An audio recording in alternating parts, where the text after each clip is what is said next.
Он появился так внезапно, будто вышел не из толпы, а прямо из ее мыслей. Она стояла у входа в небольшой ресторан, сжимая в руках телефон и пытаясь решить, стоит ли заходить внутрь или просто вернуться домой. Вечер был странный, теплый, но тревожный, словно воздух сам подсказывал, что что-то должно произойти. И вот тогда он подошел. «Мне нужна помощь», — сказал он без лишних вступлений. Она автоматически отступила на шаг, окидывая его быстрым взглядом. Дорогой костюм, часы, которые явно стоили больше, чем ее годовая зарплата, уверенная осанка и глаза. Именно они выбивались из общей картины. В них не было привычной самоуверенности богатых людей, только усталость и напряжение, будто он не спал несколько ночей подряд. «Простите», она нахмурилась, уже готовая вежливо отказаться и уйти. «Пожалуйста, выслушайте, это займет минуту». Он говорил спокойно, но в его голосе сквозила странная срочность. Она колебалась, все внутри подсказывало, что нужно развернуться и уйти, не ввязываться ни во что непонятное. Но что-то удержало ее, возможно, любопытство, а может, интонация, в которой не было ни давления, ни наглости. «Хорошо, минуту», — коротко ответила она, скрестив руки. Он кивнул, будто благодарил ее за уже оказанную услугу, и на секунду закрыл глаза, собираясь с мыслями. «Прикиньтесь моей женой на 7 дней». Она даже не сразу поняла, что услышала. Несколько секунд она просто смотрела на него, ожидая, что он усмехнется или скажет, что это шутка. Но он молчал. «Это какой-то розыгрыш», — наконец произнесла она, прищурившись. «Нет, тогда вы ошиблись адресом». Она уже повернулась, чтобы уйти, но он сделал шаг вперед. «Я заплачу». Она остановилась, не потому, что заинтересовалась, а потому, что ситуация становилась все более абсурдной. «Вы серьезно думаете, что я соглашусь на такое только из-за денег?» «Нет», — ответил он спокойно, — «я думаю, вы согласитесь, потому что поймете, что это важно». Его уверенность раздражала. Кто он такой, чтобы решать за нее, что она поймет? Но в то же время в его словах не было ни тени высокомерия, скорее, странная убежденность, будто он уже прожил этот разговор в голове десятки раз. «Тогда объясните», — резко сказала она, — «зачем вам это?» Он посмотрел по сторонам, словно проверяя, нет ли поблизости лишних ушей. Люди проходили мимо, не обращая на них внимания, но его напряжение только усилилось. «Здесь не место для таких разговоров», — тихо сказал он, — «но если коротко, мне нужно, чтобы все думали, что у меня есть жена. Настоящая. И вы просто подошли к первой встречной». Она вскинула бровь. «Нет, это слово прозвучало слишком быстро». Она уловила это мгновенно. «Значит, вы следили за мной», ее голос стал холоднее. Он замялся всего на долю секунды, но этого хватило. «Я собирал информацию», — признал он, — «мне нужен был человек, который не связан с моим окружением». «Это звучит еще хуже», — она усмехнулась, но в этой усмешке не было веселья. Он сделал вдох, будто решаясь сказать больше, но в последний момент передумал. «Я не причиню вам вреда», — сказал он вместо этого, — «и все закончится через 7 дней. Вы вернетесь к своей жизни, а я решу свою проблему». «Какую проблему?» — сразу спросила она. Он посмотрел ей прямо в глаза, и на этот раз она увидела не просто усталость. Там было что-то глубже, страх. Настоящий, непритворный, ту, о которой вам лучше пока не знать. Она рассмеялась, но этот смех был коротким и нервным. «Вы предлагаете мне сыграть роль вашей жены, не объясняя причин, и думаете, что я скажу «да». «Нет», — тихо ответил он, — «я надеюсь». Наступила пауза. Машины проезжали мимо, где-то зазвонил телефон, кто-то громко рассмеялся у входа в ресторан. Мир продолжал жить своей обычной жизнью, но для нее все словно замерло в этой странной точке выбора. Она снова посмотрела на него. Внимательно, будто пыталась прочитать между строк. Он не выглядел как человек, который привык просить. Скорее наоборот, как тот, кто всегда получает желаемое. И тем страннее было видеть его сейчас, почти умоляющего незнакомку. 7 дней, повторила она медленно, и потом все закончится. Да, и вы гарантируете, что я не окажусь в какой-нибудь проблеме. Он чуть улыбнулся, но эта улыбка была усталой. Я гарантирую, что сделаю все, чтобы этого не произошло. Ответ был честным и в то же время тревожным. Не произойдет, а сделаю все. Она глубоко вдохнула, чувствуя, как внутри борются разум и любопытство. Все это было неправильно, странно, опасно, и именно поэтому она не могла просто уйти. «Ладно», — сказала она наконец, сама удивившись своему решению, «я выслушаю вас». «Но только выслушаю». Он кивнул, и в его взгляде на мгновение мелькнуло облегчение, почти незаметное, но настоящее.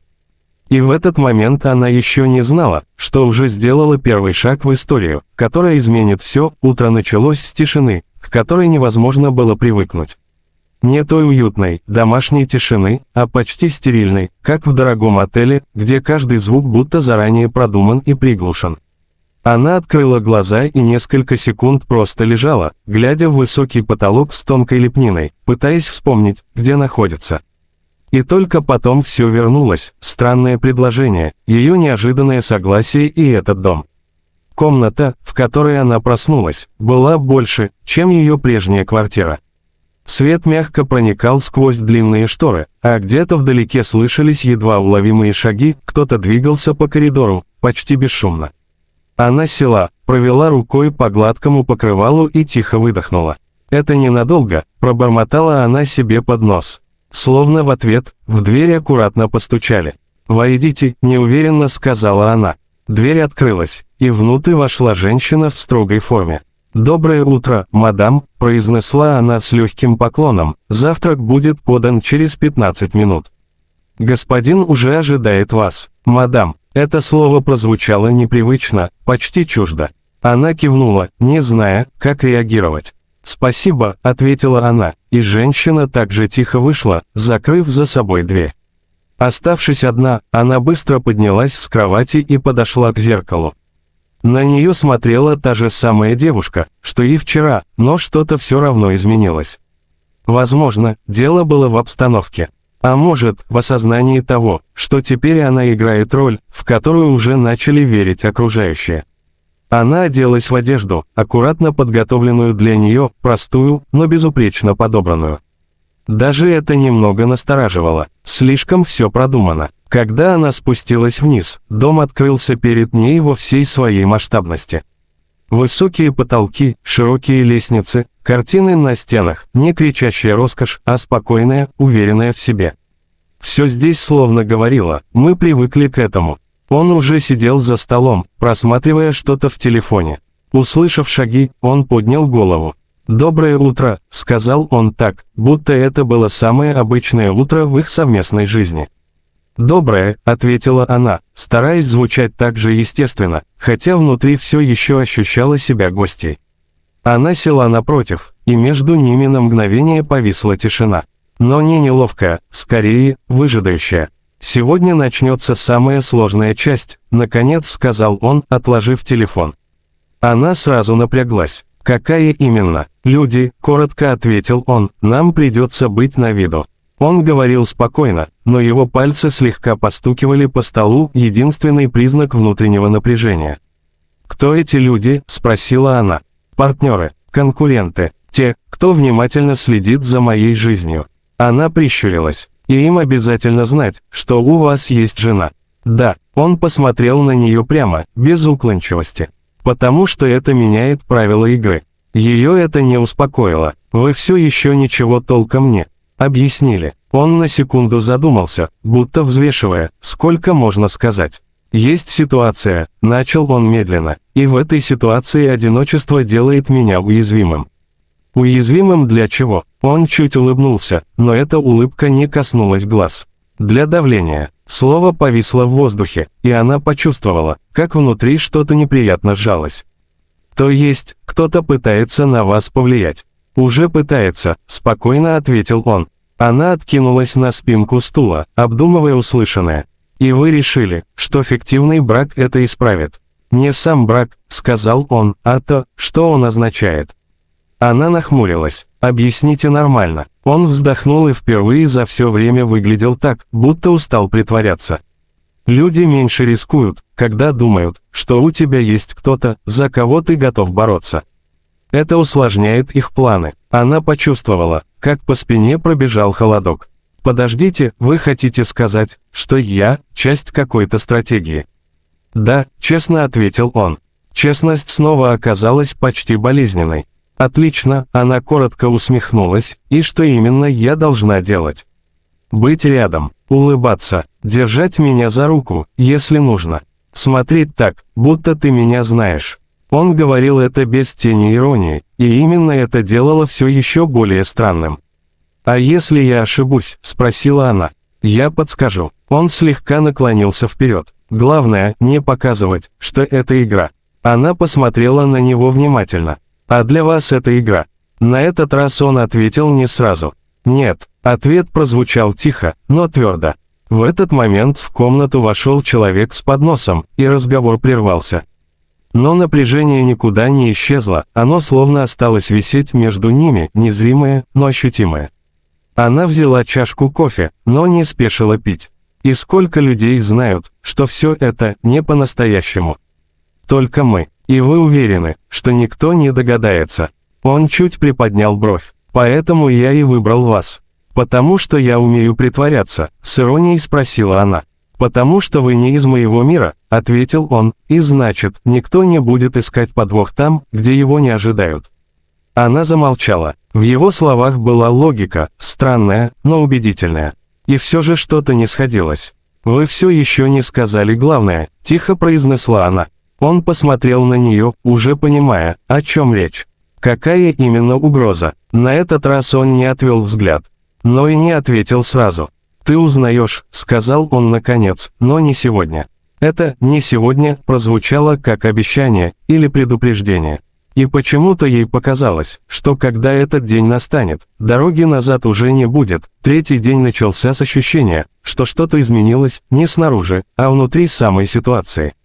Дом все так же оставался безупречно тихим, слуги незаметными, а он сдержанным и собранным. Но напряжение стало плотнее, почти осязаемым.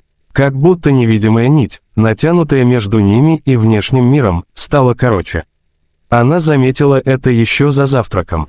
Он почти не прикасался к еде, больше смотрел в телефон и иногда в окно, будто ждал чего-то. Или кого-то. «Ты сегодня особенно молчаливый», — сказала она, не выдержав. Он поднял взгляд, и на секунду в его лице промелькнуло что-то вроде сомнения. «Неуверенность, впервые. Сегодня многое решится», — коротко ответил он. «Это звучит обнадеживающе», — с легкой иронией заметила она. Он не улыбнулся. «Сегодня ты узнаешь, зачем все это». Эти слова повисли в воздухе, и она почувствовала, как внутри все напряглось. Часть ее давно ждала этого момента, а другая, наоборот, боялась, что правда окажется слишком тяжелой. До вечера он почти не появлялся. В доме шло какое-то движение, люди приходили и уходили, слышались приглушенные разговоры, но никто ничего ей не объяснял. Она пыталась отвлечься, пройтись по дому, даже выйти в сад, но ощущение, что она находится в центре чего-то важного и опасного, не покидало ее. Когда солнце уже начало садиться, ее позвали в гостиную. Он стоял у окна, спиной к двери. Когда она вошла, он не обернулся сразу. «Закрой дверь», — сказал он тихо. Ее сердце чуть быстрее забилось, но она сделала, как он просил. Щелчок замка прозвучал громче, чем должен был. Он наконец повернулся, и в этот момент она поняла, что бы он ни собирался сказать, это изменит все. «Помнишь, я говорил, что одиночество делает меня уязвимым», — начал он. «Да, это не совсем правда». Она нахмурилась. «Тогда что правда?» Он сделал шаг к ней, и расстояние между ними стало почти интимным, но не теплым, напряженным. Уязвимыми делают люди, которые рядом. Она не сразу поняла. «Я не понимаю». Он провел рукой по волосам, будто собираясь с силами. «Несколько месяцев назад у меня была невеста», — сказал он наконец. Слова прозвучали неожиданно, но не это ее поразило. А то, как он это сказал, тихо, почти глухо. «Была?» — осторожно переспросила она. Он кивнул. Ее похитили. Мир словно на секунду остановился. «Что?» — выдохнула она, не веря услышанному. Это было предупреждение, продолжил он, и в его голосе впервые прозвучала жесткость, мне дали понять, что могут добраться до любого, кто мне дорог. Она почувствовала, как холод разливается по телу. И, что с ней? Он отвел взгляд. Я не успел. Эти 3 слова прозвучали тяжелее любых подробностей. Она замолчала, не зная, что сказать. Любое слово казалось лишним. После этого я исчез из публичной жизни на время, продолжил он, разорвал все связи, убрал всех, кто мог стать мишенью. Тогда зачем, она запнулась, зачем я здесь? Он посмотрел на нее прямо, и в его взгляде не было больше ни скрытности, ни попыток сгладить правду. Потому что они снова вышли на связь. Ее сердце сжалось. И теперь все по-другому. Он сделал паузу, давая ей время осмыслить. «Раньше я пытался защитить тех, кто рядом, убирая их из своей жизни», — сказал он, но это не остановило их. Это лишь показало, что я боюсь. Она сглотнула. А сейчас? Сейчас я делаю наоборот. Она медленно покачала головой. Ты хочешь сказать, что я приманка? Вопрос прозвучал жестче, чем она ожидала, но он не стал отрицать. «Частично», — честно ответил он, — «но не так, как ты думаешь».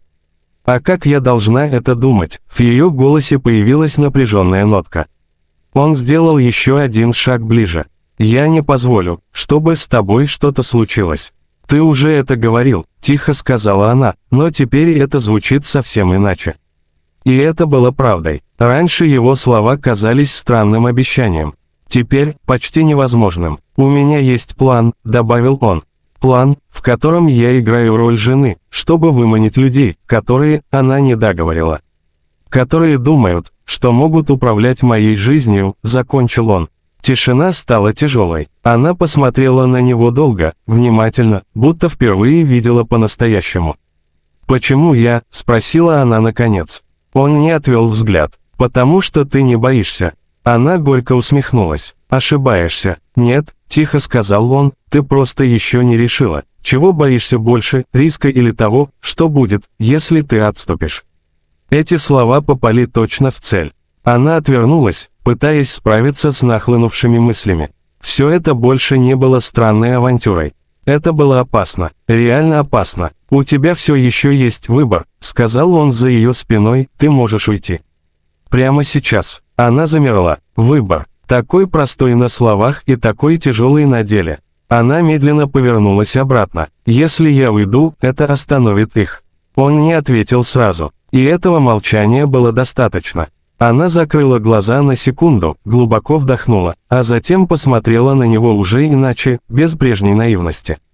«Тогда, похоже, я уже в этом», — тихо сказала она. И в этот момент между ними возникло нечто большее, чем просто договор. Недоверия еще нет, но понимание, что теперь они связаны одной, опасной игрой, из которой нельзя выйти, не изменившись.